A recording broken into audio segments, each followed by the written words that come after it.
नमस्कार, मैं मेघा हिंदुस्तानी स्वागत करती हूँ आपका माटी के लाल पर। आरएसएस प्रमुख मोहन भागवत ने एक बार फिर से नरेंद्र मोदी को घेरने का काम किया है और नरेंद्र मोदी पर सवाल खड़े किए हैं। दोस्तों, ये पहली मर्तबा नहीं है कि जब आरएसएस के प्रमुख मोहन भागवत ने कोई बात कही हो या आरएसएस ने बीजेपी या नरेंद्र मोदी को घेरते हुए कोई बयान दिया।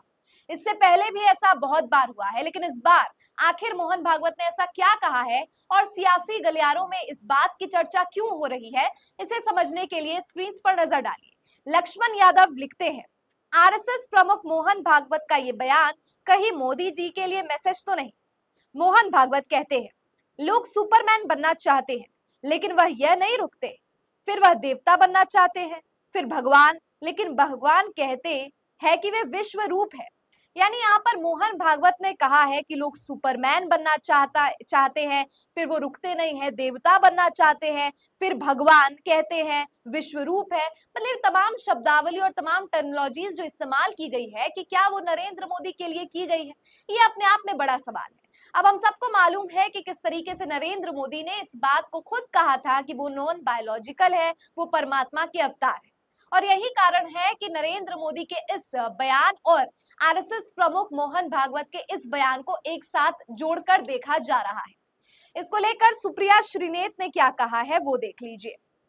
सुप्रिया श्रीनेत अपने सोशल मीडिया एक्स के माध्यम से इस पर टिप्पणी देती है और कहती है कि लोग पहले सुपरमैन, फिर अलौकिक, फिर देवता, फिर भगवान और फिर विश्व गुरु बनने की इच्छा करते हैं।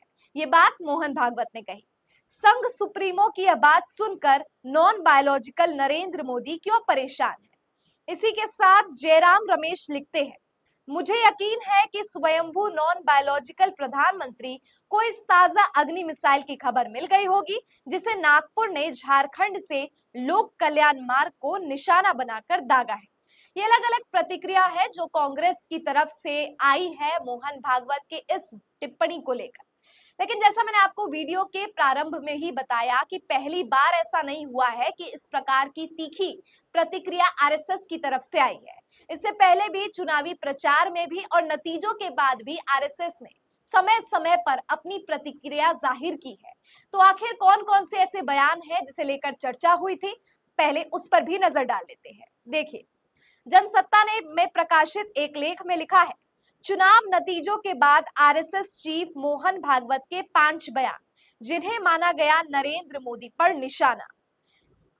जो ताजा बयान है वो ये है कि एक व्यक्ति सुपरमैन, देवता और भगवान बनना चाहता है, और ये व्यक्ति कौन है हम सभी को पता है।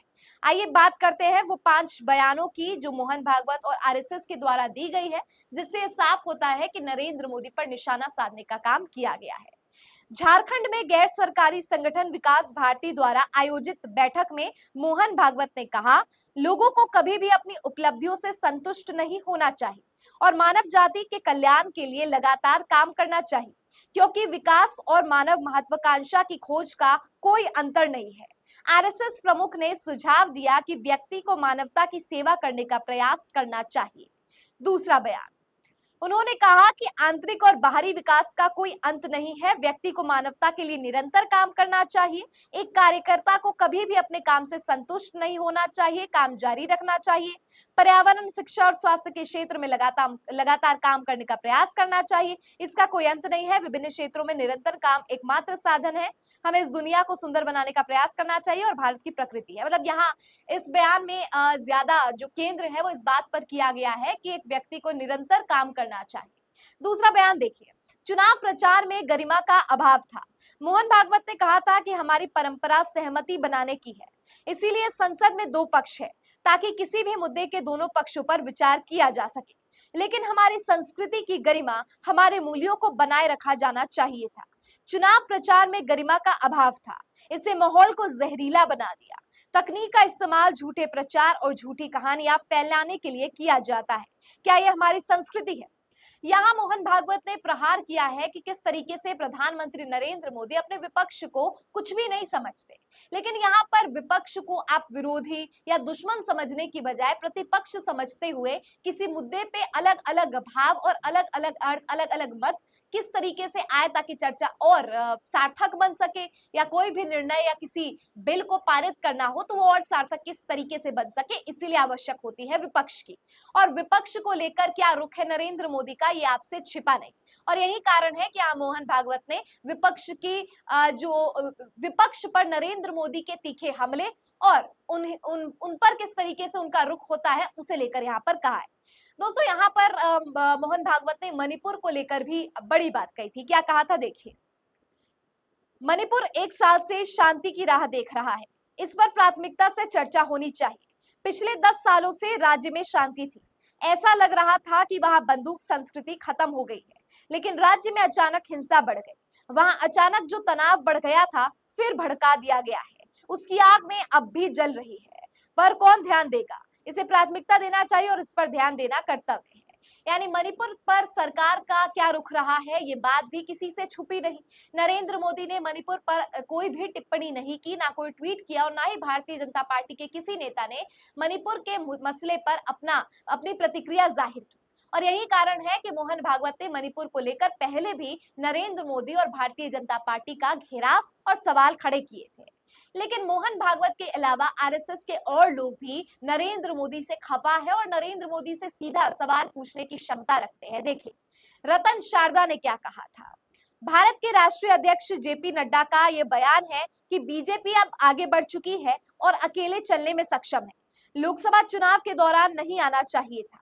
कोई भी संगठन जो आरएसएस से प्रेरित हो उसके पास अपना कैडर होता है, लेकिन ये दुर्भाग्यपूर्ण है कि कई बार आरएसएस के कैडर को बहुत हल्के में ले लिया जाता है। यानी जो बात बार बार आरएसएस कहना चाहती है कि संगठन सर्वोपरि है, आरएसएस का लोगो भी यही है जिसमें कहा जाता है कि संगठन सर्वोपरि है, यानी व्यक्ति से ऊपर संगठन है, लेकिन यहाँ पर और संगठन से ऊपर देश है। लेकिन यहाँ पर कहा इस तरीके से गया है जिससे आप खुद समझ सकते हैं कि नरेंद्र मोदी अपने व्यक्तित्व को ज्यादा बढ़ाने की कोशिश करते हैं और इसके कीमत पर अगर संगठन को भी झुकना पड़े तो इसमें भी वो संकोच नहीं करते। यानी संगठन की गरिमा के साथ समझौता कर नरेंद्र मोदी अपने व्यक्तित्व और अपने कद को ऊंचा करने में भी झिझकते नहीं। और इसी का जिक्र यहाँ पर रतन शारदा के इस बयान से समझ आता है। और तो और दोस्तों आरएसएस ने अपनी मैगजीन में भी भाजपा पर लेख लिखा। क्या लिखा देखिए, आरएसएस से संबंधित पत्रिका ऑर्गेनाइजर के एक लेख में लोकसभा चुनाव परिणामों का दोष बीजेपी पर मढ़ते हुए लिखा गया। 2024 के आम चुनावों के नतीजे अति आत्मविश्वास वाले बीजेपी कार्यकर्ताओं और कई नेताओं के लिए रियलिटी चेक के रूप में आए हैं। उन्हें इस बात का एहसास नहीं है कि प्रधानमंत्री नरेंद्र मोदी जी का 400 का नारा भाजपा के लिए एक लक्ष्य है और विपक्ष के लिए एक चुनौती थी।